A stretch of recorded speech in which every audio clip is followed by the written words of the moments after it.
Dalam dunia seni pertunjukan, panggung seringkali menjadi pusat perhatian. Lampu sorot, tata suara, dan kemeriahan penonton membentuk pengalaman visual dan emosional yang kuat.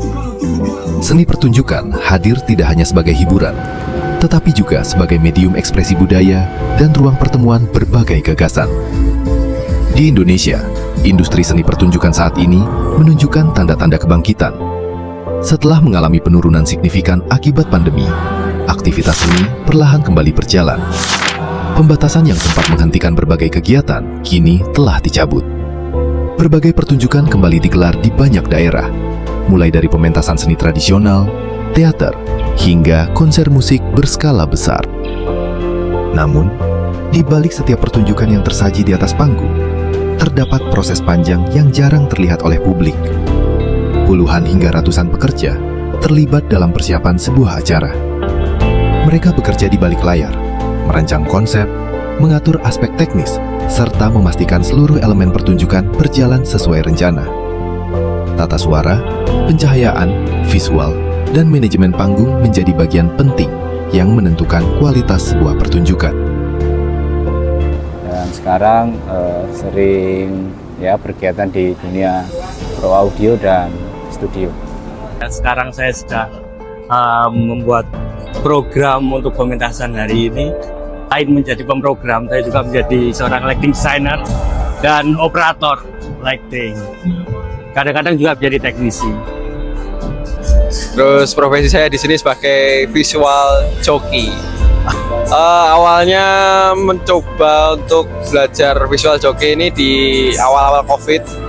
Awalnya cuma iseng-iseng, terus sampai sekarang keterusan. Gitu. Untuk aku pribadi menggeluti di bidang audio itu di tahun 2017 ketika ada mata kuliah di etnomusikologi itu di semester 3 itu ada teknologi audio dan video. Nah, di situ mulai dikenalkan dunia-dunia pro audio dan studio. Dan saya tertarik di pro audio, ternyata di studio itu udah dari SMA udah ke dunia studio. Nah, bergelut dengan aplikasi-aplikasi. Nah, di pro audionya belum dapat sama sekali di kuliah ini. Kebetulan ada, makanya dari itu saya mengulik dan ikut-ikut teman-teman, ikut sembuyung gimana tentang pro audio. Dari situ akhirnya saya belajar sampai sekarang. Sejak 2016, kalau nggak 2017 itu waktu saya sekolah di Prodi Teater, saya mengenal Trontong dan akhirnya kepincut untuk menjadi tertarik untuk belajar tata cahaya. Dan kebetulan juga waktu itu ada Rizky Ade Pradesta, teman saya yang mengajari saya, ada juga Jordi. Nah, saya dan Rizky itu dulu sering banget di Bentara Budaya Baljatmoko Solo untuk melamponi pertunjukan itu dengan Trontong, musikan kayak gitu. Terus akhirnya setelah di Bentara Budaya itu beberapa lama menjadi freelance untuk event, menabunglah si Rizky ini, akhirnya dia membeli lampu parlet. Nah, setelah itu berkenalan dengan lampu parlet, semakin intens lagi belajar tata cahaya. Kemudian dengan Adipati Blambangan Riot Crew membuat sebuah komunitas untuk huru hara, diskusi seneng-seneng, mengikuti event-event kampus juga kayak UKM Band, Fluk Basement kayak gitu, band-bandan, gigs-gigsan kayak gitulah. Selain itu juga bantu teman-teman untuk ujian. Nah, itu salah satunya juga itu untuk di ujian itu kami bisa bereksplorasi juga di Fluk Basement, di gigs-gigs yang ada di kampus, yang dibuat kolektif-kolektif di Solo, beberapa kolektif seperti itu. Dalam beberapa tahun terakhir, keterlibatan generasi muda semakin terlihat dalam sektor ini. Anak-anak muda, khususnya dari generasi Z, mulai mengisi berbagai peran teknis di balik layar. Mereka bekerja sebagai operator suara, visual, pencahayaan, kru panggung, hingga tim produksi. Dengan penguasaan teknologi dan kemampuan beradaptasi yang tinggi, mereka menjadi bagian penting dari dinamika baru industri seni pertunjukan Indonesia. Ya, dalam kurun 2 tahun ini lebih seringnya nggarap event yang dikonsep secara matang ya visualnya ya. Konsep secara matang visualnya sehingga butuh treatment tata cahaya, treatment pemrograman yang khusus, terutama di bidang seni pertunjukan maupun seni musik-musik yang berlandaskan tradisi yang akhirnya bisa dinikmati oleh Gen Z dengan perpaduan elemen artistik dan visual yang lebih baik seperti itu. Nah, kalau beberapa hari ini ya kadang konser,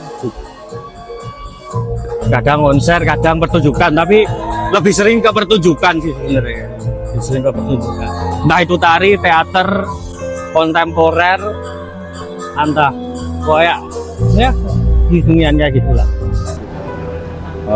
Untuk event yang sering aku kerjakan itu bersama teman-teman ya, hampir imbang sih antara event-event konvensional seperti band-bandan kayak gitu, kesenian itu hampir imbang karena kebetulan saya kan kuliahnya di ISI, itu kan terkait dengan kesenian, nah,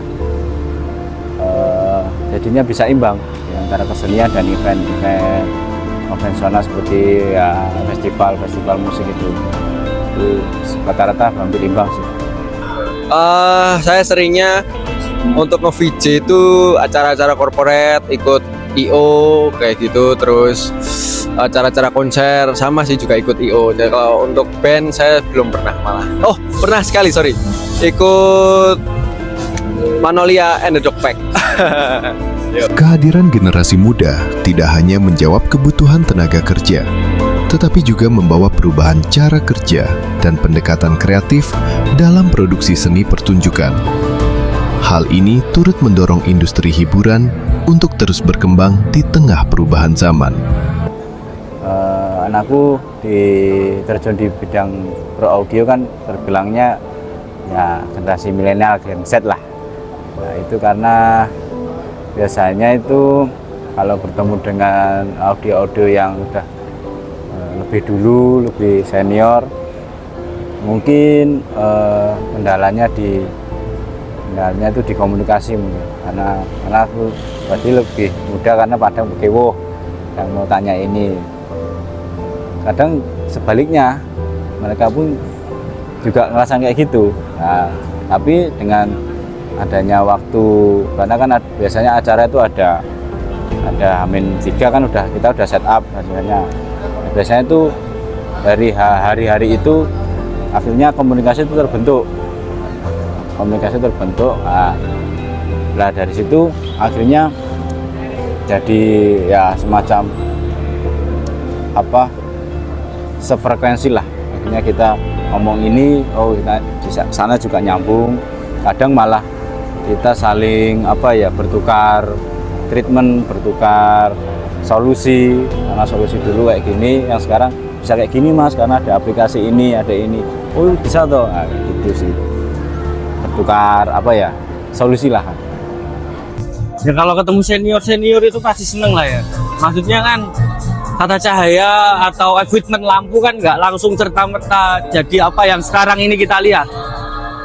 Jadi ada basic lampu-lampu basic, lampu konvensional, Fresnel, Parken, Profile yang akhirnya menginspirasi lampu-lampu yang ada sekarang ini seperti mobil sport, BSW maupun Bosch, Moving Bosch, Parlet itu kan terinspirasi dari lampu-lampu yang sudah ada. Begitu pula dengan kita yang bekerja di industri kreatif, kehadiran seorang senior itu menjadi penting untuk kita belajar lagi, mengingat kembali basic-basic yang lama ditinggalkan mungkin, karena kan beberapa hal mungkin terlalu asik dengan warna-warna, terlalu asik dengan efek-efek, terlalu asik dengan hal-hal teknis, sehingga hal-hal non teknis seperti diskusi, seperti brainstorming, seperti membuat ide dan gagasan untuk menghasilkan satu ciptaan visual yang sesuai dengan karakteristik pertunjukan tersebut itu sering kali dilupakan. Nah, kehadiran sosok yang lebih senior itu berfungsi kan, memiliki hal yang lebih intens terhadap hal-hal kayak gitu. Jadi Dunia event itu memang teman-temannya sangat variatif. Ada yang muda, ada yang tua, kemudian ada juga yang cewek-cewek, cowok. Ya kita harus saling support, saling ngomong. Jadi ya dukanya sih paling memang kita harus sering ngobrol, saling komunikasi supaya nggak ada miss. Jadi ya saling tegur supaya biar nggak terkesan kayak masih gini, bapaknya kayak gini ya. Sebenarnya itu hanya karena memang kurang komunikasi aja. Kalau sudah komunikasi nyambung, nah itu biasanya udah klop. Karena anak-anak event itu sebenarnya gampang berbaur. Gitu. Alhamdulillah mungkin sudah sekitar 20 tahun bekerja di dunia hiburan, walaupun mungkin di Solo dan sekitarnya. Kadang-kadang juga ya kemana-mana juga menanggapi bahwa sekarang sudah banyak teman-teman yang kerja di dunia event dan sebagainya. Saya sangat senang sekali ya bahwa akan ada generasi karena saya melihat sekarang fenomena anak-anak sekarang itu juga sangat senang bekerja di event.